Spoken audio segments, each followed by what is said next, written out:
Alright, today we're going to continue on with section 4.2. We're going to focus on average versus instantaneous rate of change. So first we're going to look at the generic free-falling object equation. So this comes up a lot in word problems here when we're talking about rate of change, and so we want to make sure we understand this equation and what each variable represents. So first let's start with the outside. S sub 0, so that's a subscript, or sometimes you'll hear S sub naught. This is the initial height or position.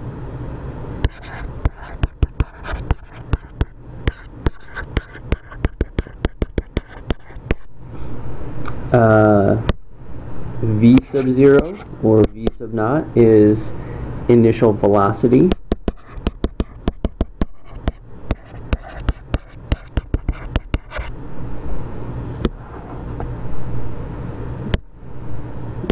G is gravity or acceleration due to gravity. If you've taken physics, you've probably seen that this is negative 9.8 meters per second squared, or approximately negative 32.2 feet per second squared.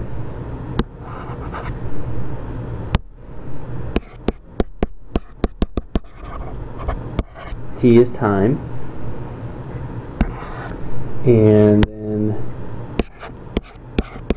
S of t is the position or height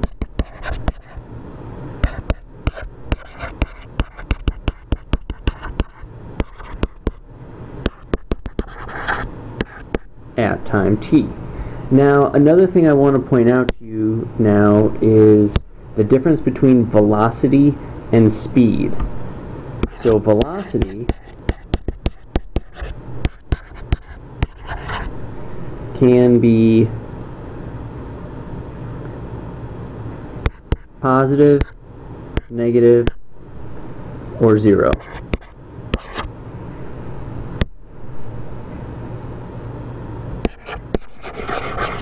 Speed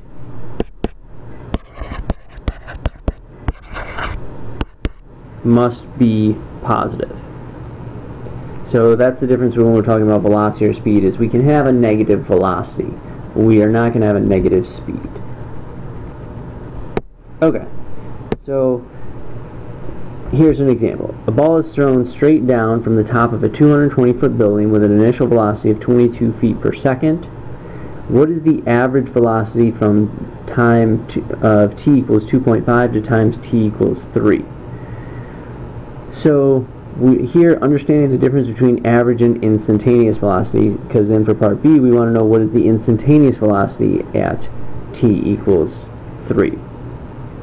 Instantaneous velocity is when we're going to be using the derivative, because the derivative of the position is going to be the velocity. That should make sense, hopefully, because if we think about this equation here, if I take the derivative of this,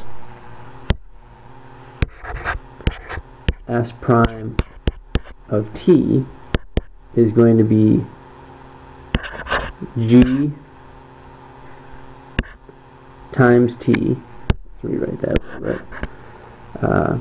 So I'm just using the power rule here. So I'll bring down the 2. 1/2 times 2 goes away, and I'm left with G times t plus V sub 0.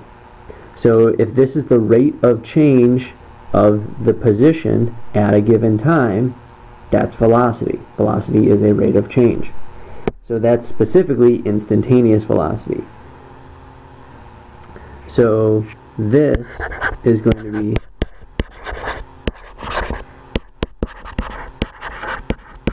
the slope of the tangent line at that time t, whereas the average velocity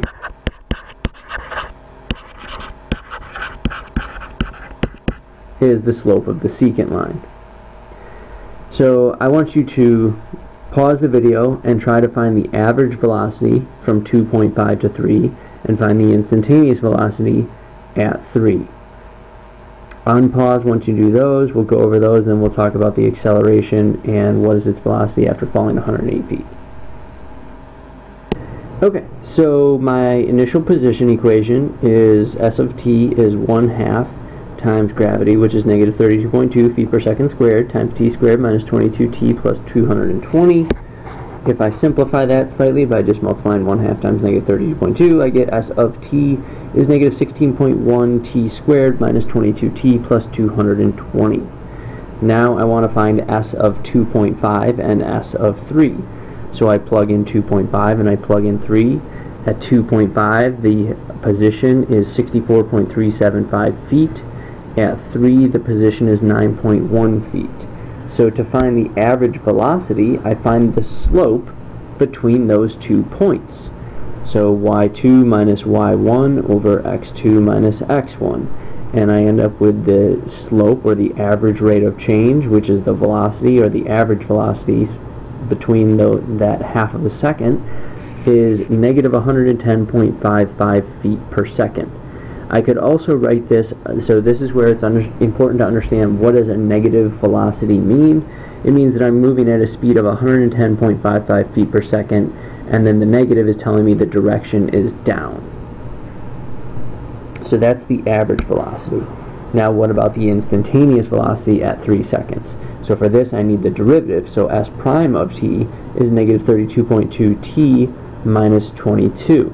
So S prime of 3 is negative 32.2 times 3 minus 22, which is negative 118.6 feet per second. So that is the instantaneous velocity.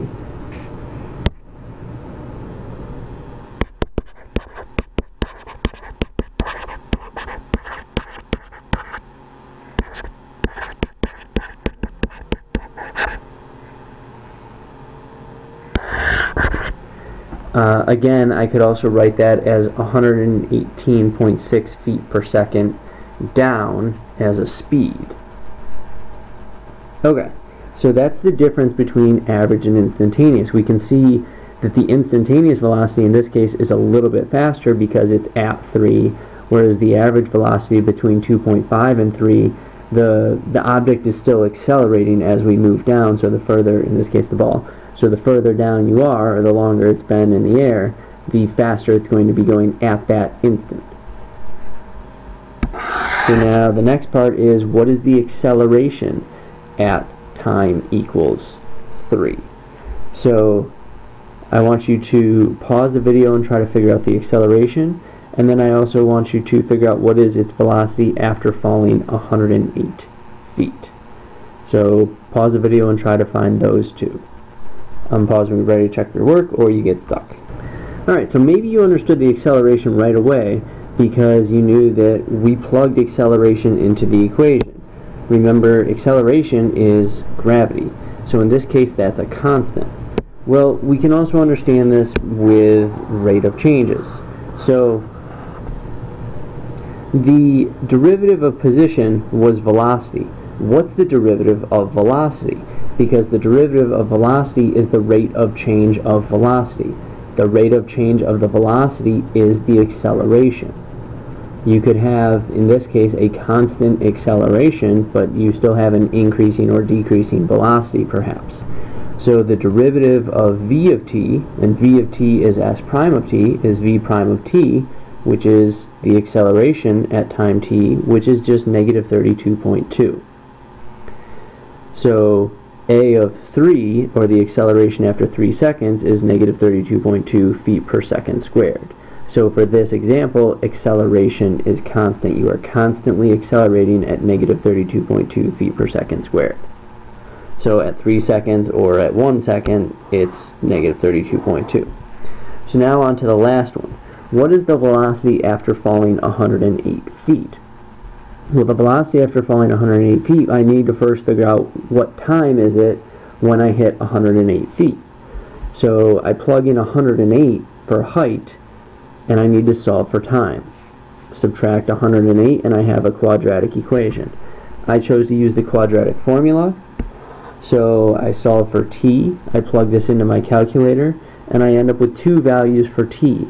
T is negative 3.408 and t is 2.041.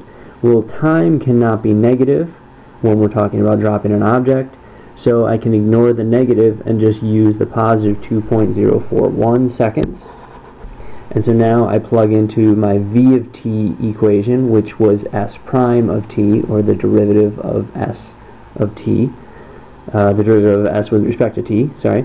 So I plug in 2.041 for t, and I have negative 32.2 times 2.041 minus 22, and I get negative 87.720 feet per second. So this is the velocity after 108 feet, or at that instant of 108 feet. Alright, so just to kind of throw off your mindset, I want you to estimate the height of a building. A stone is dropped from the top of the building into a pool of water at ground level. How high in meters is the building if the splash is seen 6.8 seconds after the stone is dropped?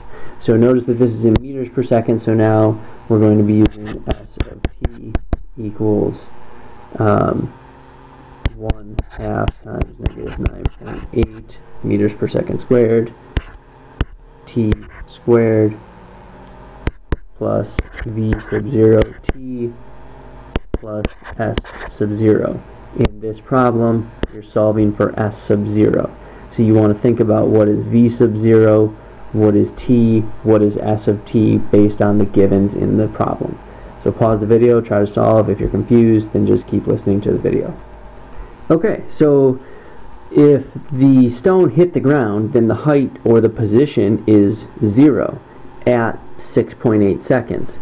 If the stone was dropped from the top of the building, then the initial velocity is 0. So if I just drop something, the instant it's dropped, the velocity is 0. It's going to accelerate, so the velocity will change.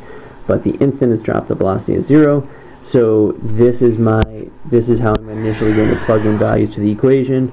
Solve for s sub 0, just plugging things into my calculator. I get 226.576 meters is s sub 0, or the original height. So the height is approximately 226.576 meters. Next, the graph of a position function is shown. It represents the distance in miles that a person drives during a 10-minute trip to work. Sketch the corresponding velocity function. So think about how velocity relates to position. So on this graph, I want you to sketch the velocity function that relates to this position function. So pause the video, try to sketch that, unpause when you're ready to check your work or when you get stuck. Okay, so how does the position function relate to the velocity function? Well, remember that s prime of t is the velocity. How does the derivative relate? It is the slope of the tangent line. So what is the slope of the position line here? The slope initially is 5/6. I went 5 miles distance in 6 minutes time. So the slope is 5/6, so the velocity was constant at 5/6. So that's this line in red. Then I didn't move at all in 2 minutes time. So the slope was 0, so the velocity is 0. Now for the last part, I went 1 mile in 2 minutes, so the slope was 1/2, therefore the velocity is a constant at y equals 1/2. So this gives us a better visual representation of how position relates to, in this case, velocity. Alright, next one. The volume of a cube with sides of length s is given by v equals s cubed. I want you to find the rate of change of the volume with respect to s when s equals 4 centimeters. So we're using v equals s cubed, and we are trying to find the rate of change of the volume with respect to s at 4 centimeters. So pause the video, try to find that, unpause when you're ready to check your work. Alright, so we know v is s cubed, so dv ds, or the derivative of the volume with respect to the side, is 3s squared.